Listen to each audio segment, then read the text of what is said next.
Hello， Andy Sir， 嗱，終於咧嚟到呢個 CP Plus 嘅2026啦。嗱，後邊咧就係嗰個塊牌啦，嗱呢度咧有個 Joey 出咗嚟啦，咁我哋咧一陣咧就會入場，咁啊睇下有咩新奇嘅嘢同大家報道下啦。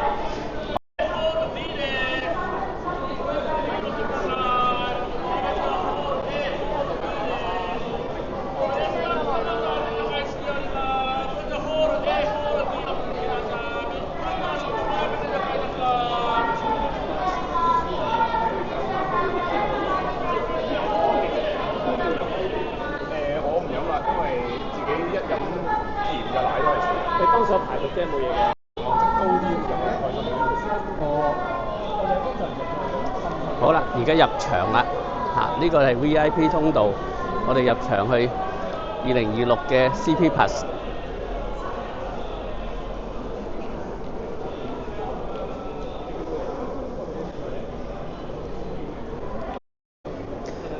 入到嚟啦，開頭呢度咧就有個展覽嘅，就係好多日本啲靚相啦，呢度有好多家居嘅靚相，都係好靚下嘅。咁呢個咧就叫做 Zoom 日本2026嘅展覽。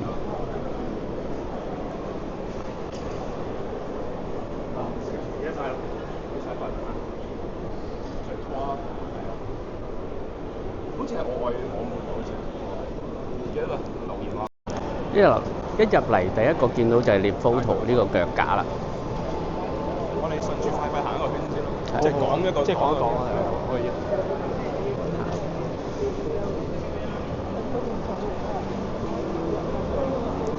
咁跟住前邊咧，我哋就見到 Canon 個大 booth 啦。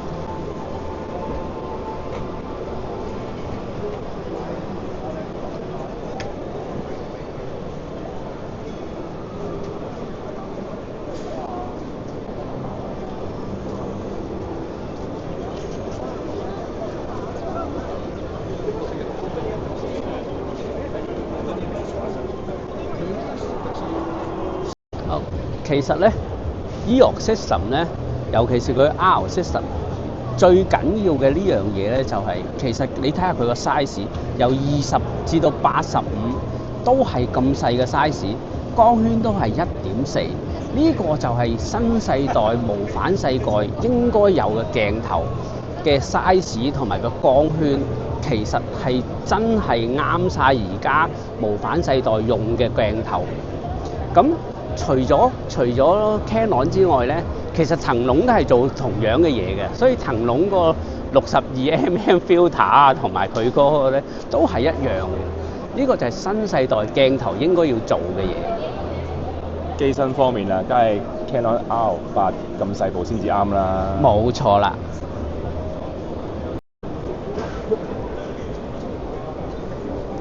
好啦，我哋嚟到富士個 booth 啦。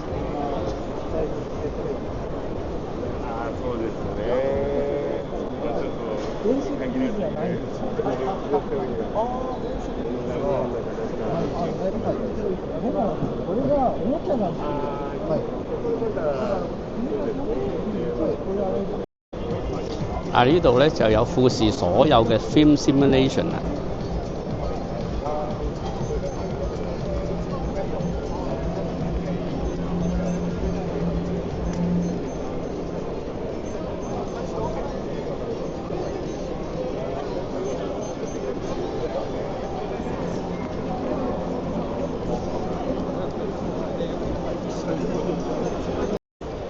終於去到 Nikon 呢個 booth 啦。首先出場嘅就係 set mount 嘅 system 啦。哇！有好多好大嘅電影機啊！set 9 set set R 啊！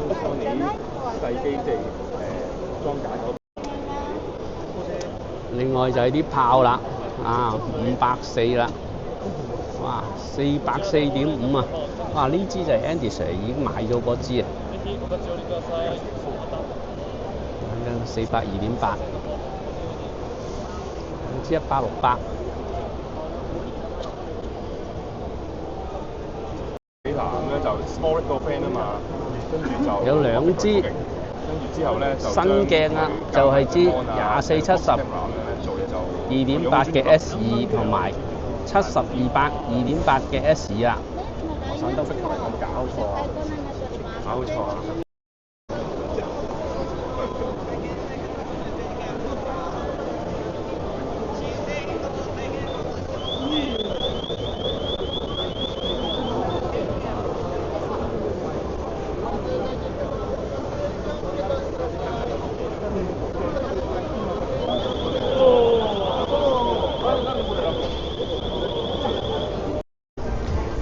好啦，我哋而家嚟到老蛙個 booth 喎，老蛙都整咗好大個 booth 啊！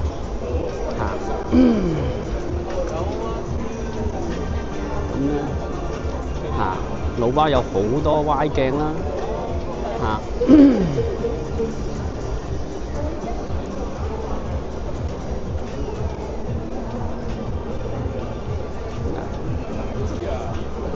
呢隻17-4啦。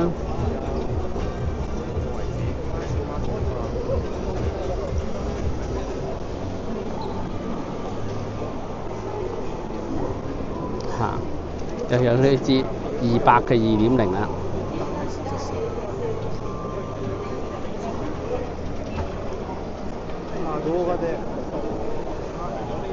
跟住呢啲最普通嘅12 2.8啦，仲有呢啲咁嘅 Ultra 嘅 Macro APO 鏡喎，就係180嘅4.5。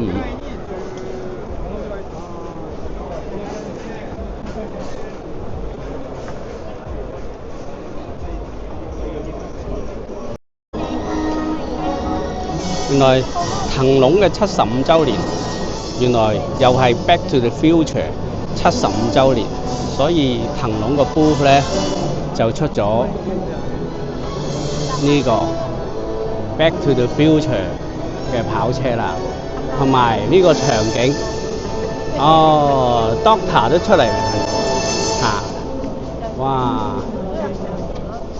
哇 Doctor 去揸呢個75週年嘅 Back to the Future 車啦，所以今年咧騰龍咧就特別慶祝佢哋75週年咧，就出咗呢個場景啦。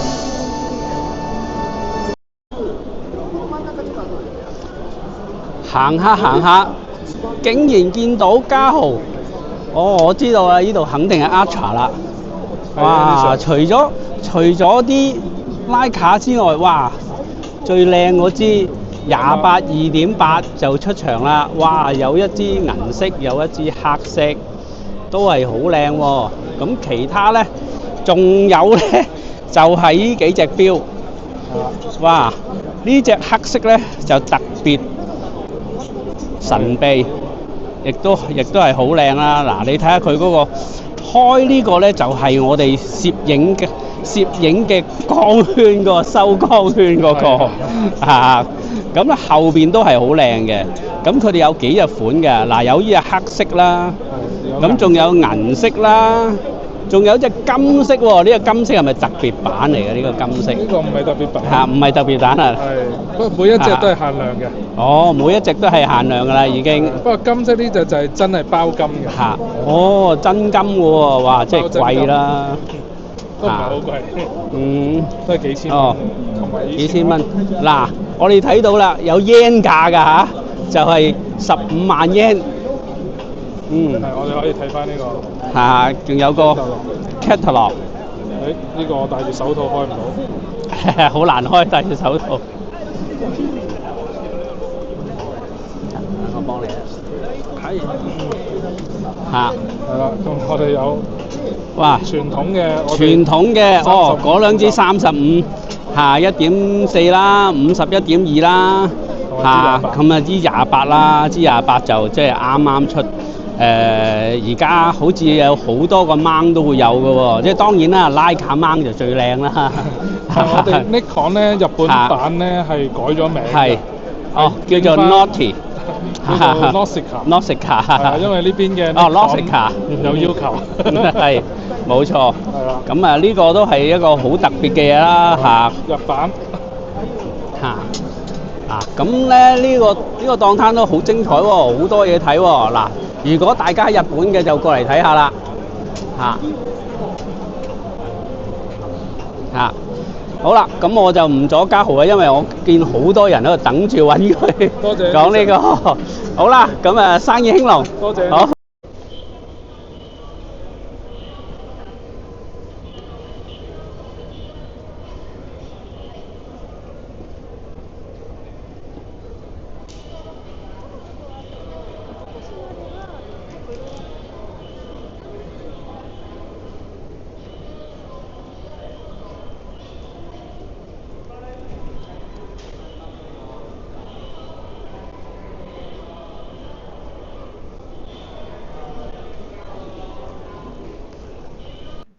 咁啊，問完有關無論公司裏邊嘅過去啦、將來啦、產品線中間嘅重疊性啦咁樣，咁啊最後咧，其實有一條係廣大嘅香港觀眾應該都唔止嘅，全球嘅觀眾咧，講到好似9成好多人睇咁樣啊，都好有興趣想知嘅，就係即係而家嘅內地品牌咧，即係追到咁近啦，咁啊仲要中國式內卷啊咁樣，個個就即係渾身解數，又好平咁樣就做一啲好 quality 嘅鏡頭，咁啊想問下，其實知道究竟你哋有咩應對嘅方法啦，甚至乎係點樣睇呢件事嘅？So, for the global competition, especially for the value composition, so recently there's so many rapid rising Chinese brand, which is maybe before they are not focusing on the image quality, they always focusing on the cheap for the lower end levels. But after these few years, they keep evolving and then keep doing better and better image quality. And of course, they're still big, but we can see in the future they will be something like a really competition between like not even though like Nikon, Canon, Sony, maybe even Sigma and Tamron, right?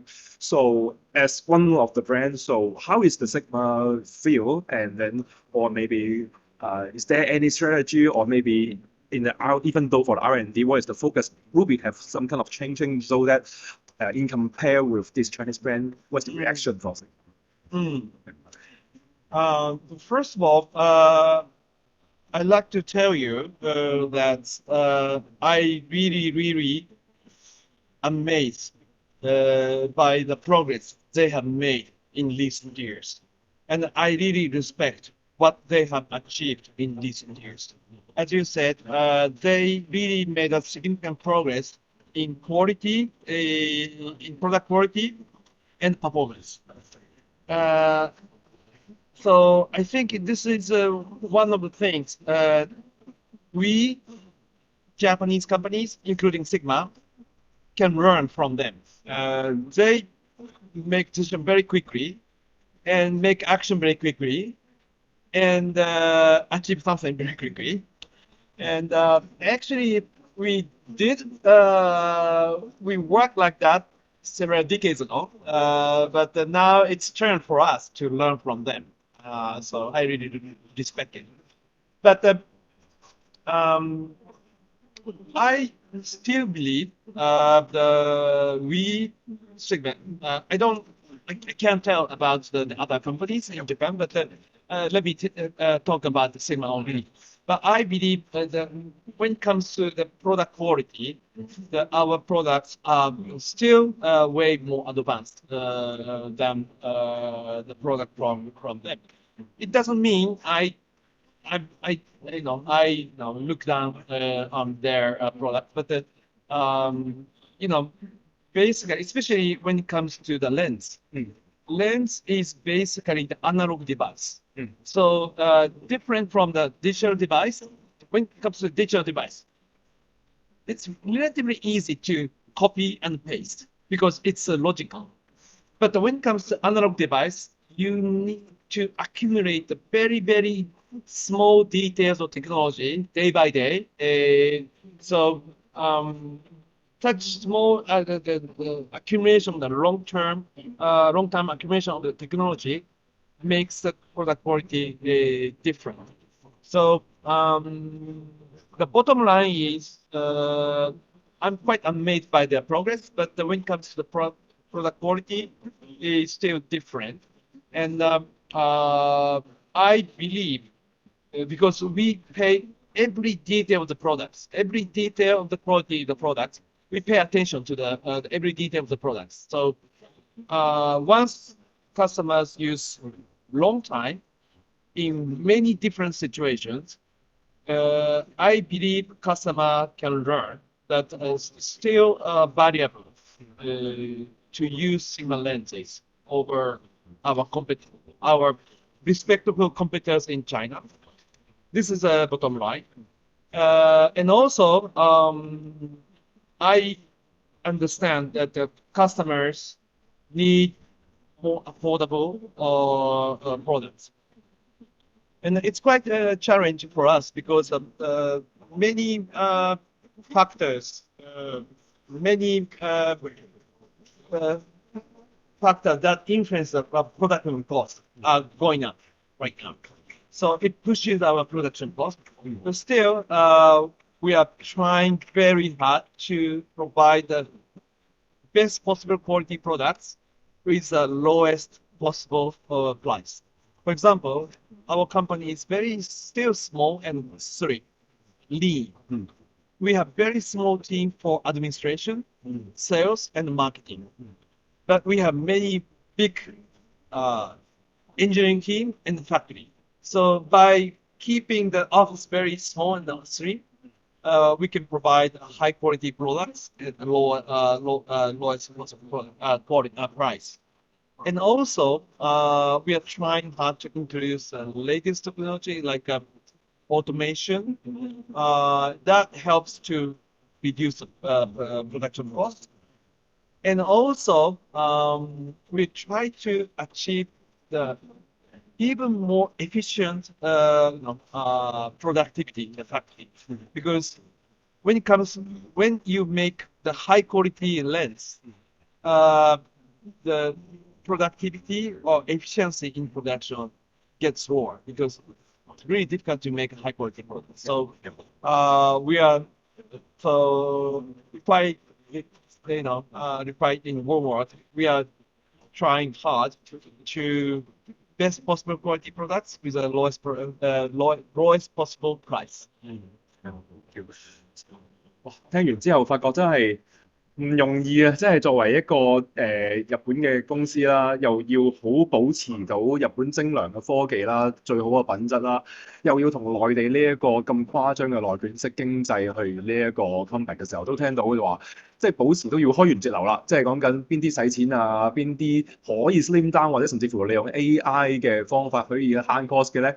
都可以盡量利用到，但係佢對於啲追求精準度啊、非常好嘅質量啊嘅 department，例如 engineering 啦，即係生產或者係呢一個研發嘅話咧，佢哋一啲都唔會去修飾嘅。咁所以就即係都好希望見到 Sigma 可以繼續去俾到一啲好嘅 quality 我哋所有嘅用家啦咁樣，咁先至可以帶領到嗰個攝影科技咧就可以繼續有好嘅產品可以用咁樣。Oh, so really thank you for your answering for such a challenging questions. No problem. Yeah, and then as a fan of Sigma, so we are so happy to look into Sigma. Like we always try for the best image quality, but meanwhile we also hope that we don't want big anymore. So we want to have a really mighty, really good quality, and lightweight so we can bring around. Yeah. So yeah, and then. I understand that the price competition will not last long from my perspective, but we will try for quality is what we want. So we hope Sigma will be a very bright future. Thank you. So thank you for Thank you very much. your time. Thank you. Thank you. 好，今日各位觀眾，拜拜啦。